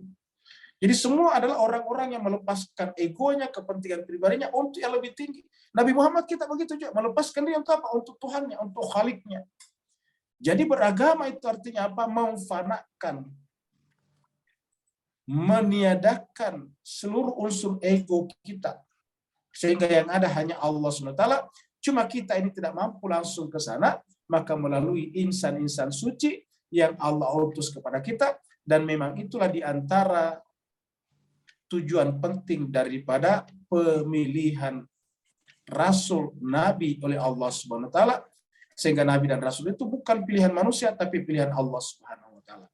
Maka jemaah sekalian berbahagia, karena kita ini belum teruji dengan nyawa kita, maka harusnya jemaah sekalian kita harus banyak menangis di hadapan Allah. Karena boleh jadi kita sekarang mengaku sebagai pengikut, tapi pada saat nyawa kita terancam belum tentu kita berani.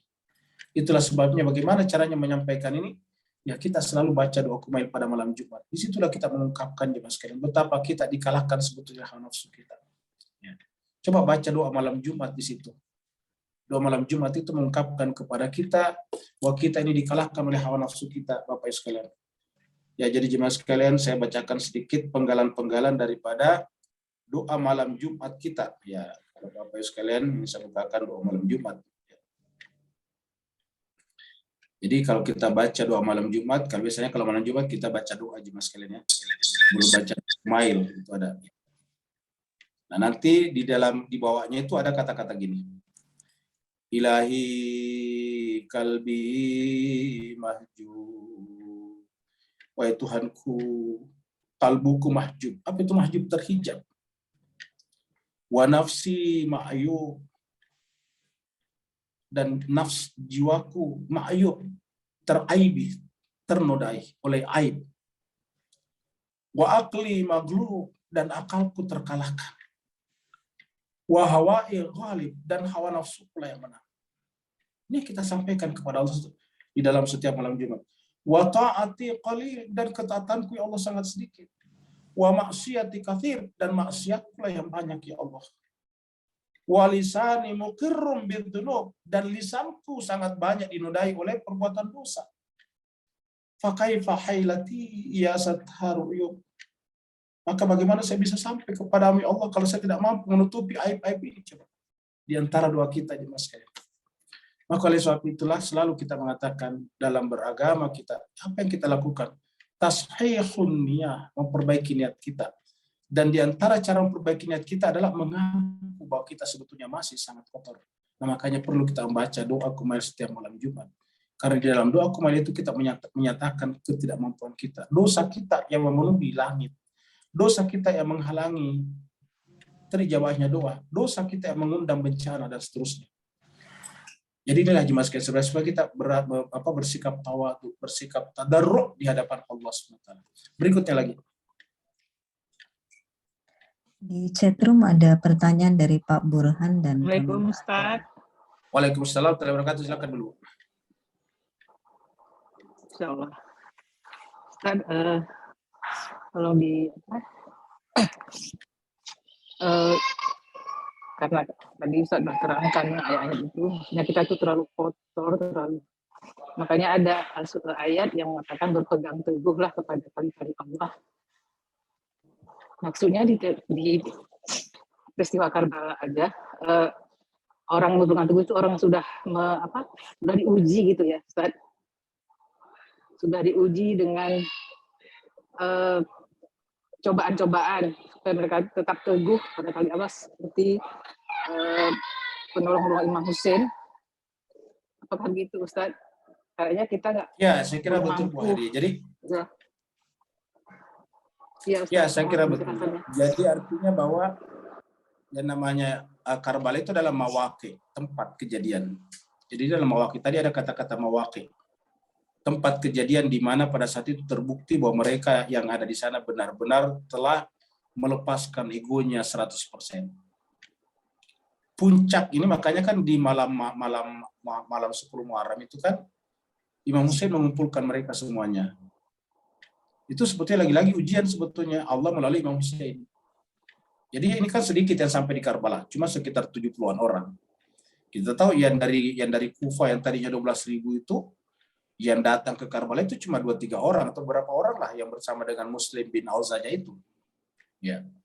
Kita sudah ceritakan Muslim bin Aus saja ini adalah berhasil lari dari Kufa, bukan lari karena takut, tetapi dia ingin bergabung dengan Imam Hussein di Karbala. Setelah menyaksikan bagaimana pengkhianatan orang-orang di Kufa pada saat itu, membiarkan sendiri Muslim bin Aqil, utusan Imam Hussein. Padahal mereka mengirim surat dengan jempol darah. Dan ketika nyawanya terancam, hidupnya terancam, dirinya takut pecah, maka pada saat itu mereka semuanya berpaling dari Imam Hussein, menjadi pengkhianat. Nah, hanya sedikit yang lolos ke Karbala. Pergi ke Karbala artinya apa? Pergi mati kan? Ya, dan ini terakhir sekali pada saat malam kejadian itu. Kan Imam Hussein masih mengumpulkan mereka semuanya di tenda yang besar. Imam Hussein mengatakan bahwa wahai saudara-saudaraku, anak-anakku, keluargaku, sahabat-sahabatku, dan semua siapa-siapa saja yang ada di sini. Yang mereka cari itu saya, yang mereka ingin bunuh saya, bukan kalian. Coba lihat. Yang mereka cari, yang mereka ingin bunuh bukan kalian, tapi saya.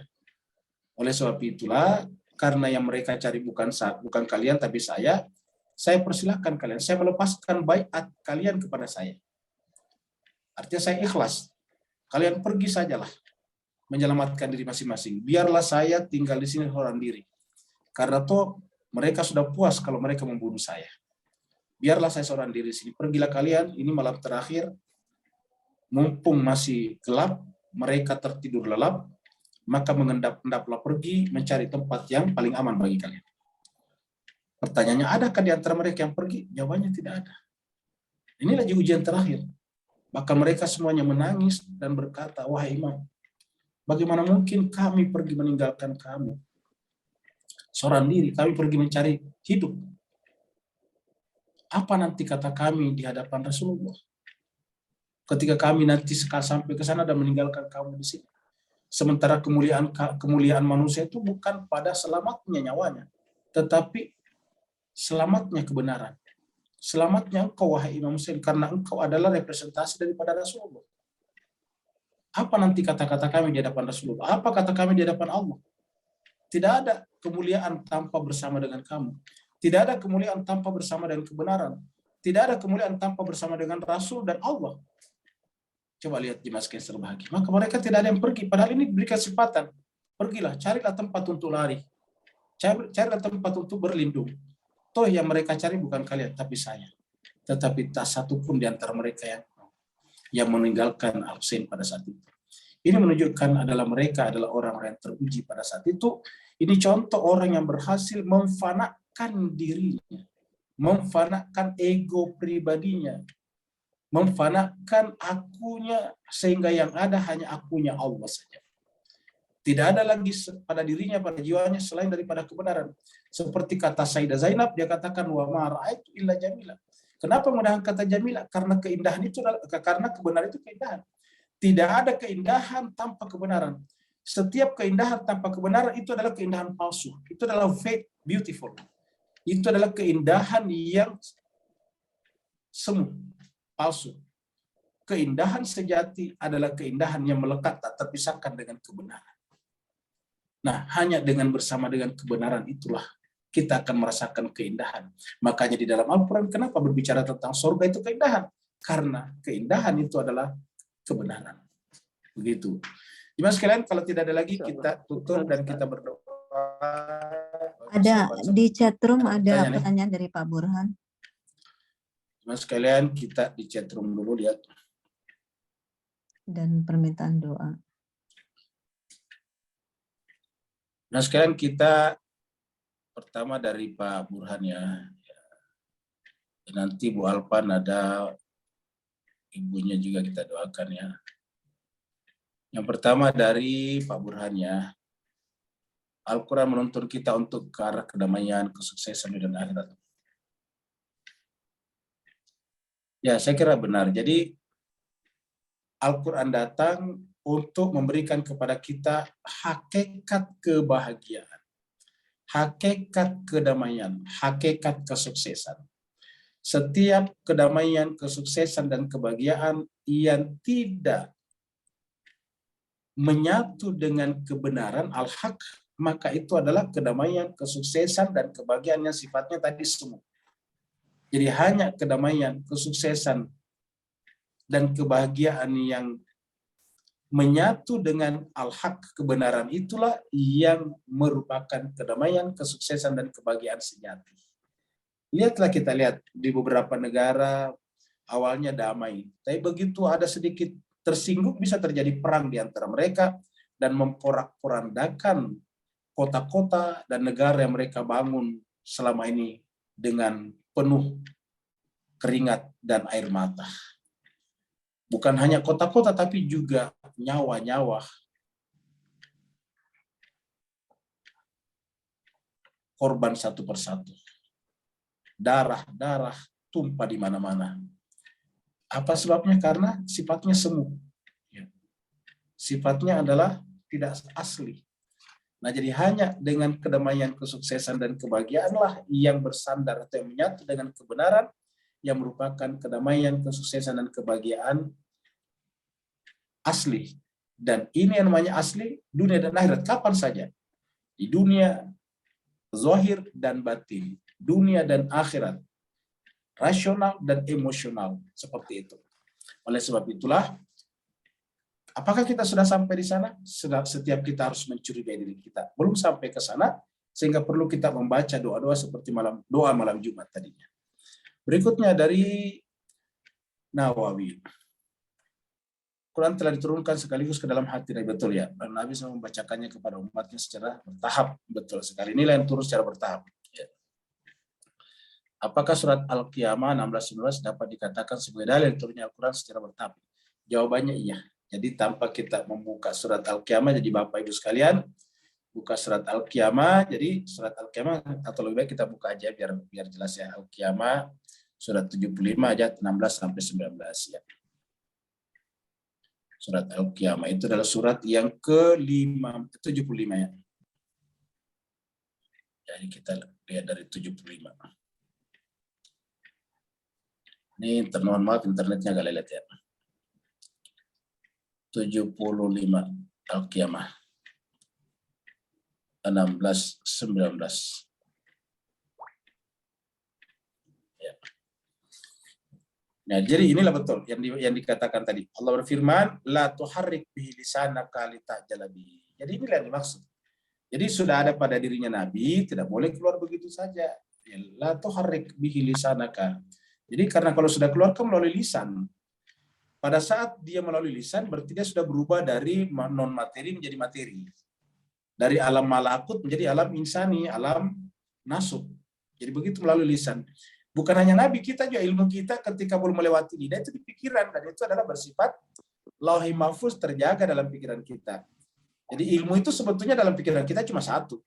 Kapan dia terurai? Ketika keluar melalui lisan. Terurai pertama melalui huruf-huruf, kata-kata, kalimat-kalimat. Kemudian apalagi? Kemudian paragraf-paragraf dan seterusnya. Litajala bihi. Inna alaina jam'ahu, betul sekali. Inna alaina jam'ahu wa qur'ana. Maksudnya di sini jam'ahu, kamilah yang mengumpulkan apa? Bahwa keluar dalam bentuk tadi kata-kata dan sebagainya. Itu jam'ahu wa qur'ana. Inna alaina jam'ahu wa qur'ana. Kamilah yang punya kewajiban melakukan itu. Jadi bukan Nabi. Inilah yang dimaksud dengan wa ma yantiqu anil hawa in wa illa wahyun yuha. Inilah. Jadi ini sebetulnya setara dengan kalimat surat An-Najm tadi. Wa ma yantiqu anil hawa in wa wahyun yuha. Kalau di sini menggunakan kata-kata inna alaina jam'ahu wa qur'anahu. Jadi bacanya juga walaupun bahasa Arab dari Tuhan, bukan dari Nabi. Ya. Fa idza qara'nahu fattabi' qur'ana, seperti itu. Jadi makanya bacaannya walaupun bacaan Arab tapi dari Tuhan. Ya. Summa inna alaina bayan. Saya kira begitu. Jadi jemaah sekalian, saya kira terakhir kita tutup dengan doa. Ya. Ustaz. Ya, silakan Pak Swandi. Ada kepercayaan Ustaz, itu katanya surah Al-Qiyamah itu bisa untuk kaya itu. Apa dasar itu katanya? Bagaimana? Enggak jelas, enggak kedengaran Pak Swandi. Kalau bisa diulangi. Ada kepercayaan bahwa katanya surah Waqiah itu bisa, kalau dibacanya itu bisa jadi kaya gitu. Apa dasarnya mereka itu? Iya, ngerti. Iya. Sebetulnya kalau cuma mau jadi kaya saja nggak perlu baca surat Al-Waqiah, Pak. Ya. Bagaimana? Ya, kalau mau jadi kaya nggak perlu baca surat Al-Waqiah. Karena negara paling kaya di dunia sekarang Pak Amerika, itu apa namanya, GDP paling tinggi itu Amerika, baru Cina. Dua-duanya tidak ada yang baca surat Al-Waqiah. Ya. Jadi kalau cuma mau jadi kaya saja nggak perlu Pak, karena apa namanya, negara terkaya di dunia sekarang itu adalah Amerika Serikat. Itu tidak baca surat Al-Waqiah. Jadi ketika dulu apa namanya, orang seperti George Washington itu tidak pernah baca surat Al-Waqiah. Begitu juga saya kira Xi Jinping juga membuat negaranya, ataukah Deng Xiaoping lah yang mengeluarkan Cina dari kemiskinan. Itu kan yang membuat Cina sekarang jadi kaya, Deng Xiaoping. Deng Xiaoping. Ya, menggunakan namanya sistem pintu terbuka. Saya kira Deng Xiaoping tidak pernah baca surat Al-Waqiah, Pak. Betul. Ya. Jadi intinya gini, bahwa kalau tadi katakan surah Al-Waqiah jadi kaya, menurut saya Pak, ada benarnya kalau kaya hatinya Pak Swandi. Ya, kaya hatinya. Kaya hati itu artinya lapang dadanya. Namanya kaya itu kan banyak. Kaya hatinya, fleksibel, menerima perbedaan, tidak gampang menolak orang yang berbeda pendapat dengan dirinya. Itu kaya namanya itu. Kaya hati. Jadi saya kira kalau ingin kaya hatinya harus baca surat Al-Waqiah. Seperti itu Pak. Tapi kalau cuma ingin kaya banyak mobilnya, waduh, Elon Musk itu tidak pernah Elon Musk itu setahu saya baca Al-Waqiah. Tapi dia termasuk paling kaya sekarang di dunia Pak Aswandi, Elon Musk, yang punya SpaceX dan yang punya Tesla itu. Mobilnya saja paling murah 1,5 miliar itu. Jadi bagaimana kalau laku mobilnya sekian juta di seluruh dunia? Nah, seperti itu. Jadi kaya saya kira lebih kepada kaya hatinya. Seperti itu. Terima kasih Ustaz. Ya, sama-sama. Bapak Ibu sekalian, mari kita tutup majelis kita dengan sama-sama berdoa. Tadi di di chat kita ada yang minta didoakan ya. Ya, yang pertama siapa tadi? Ya.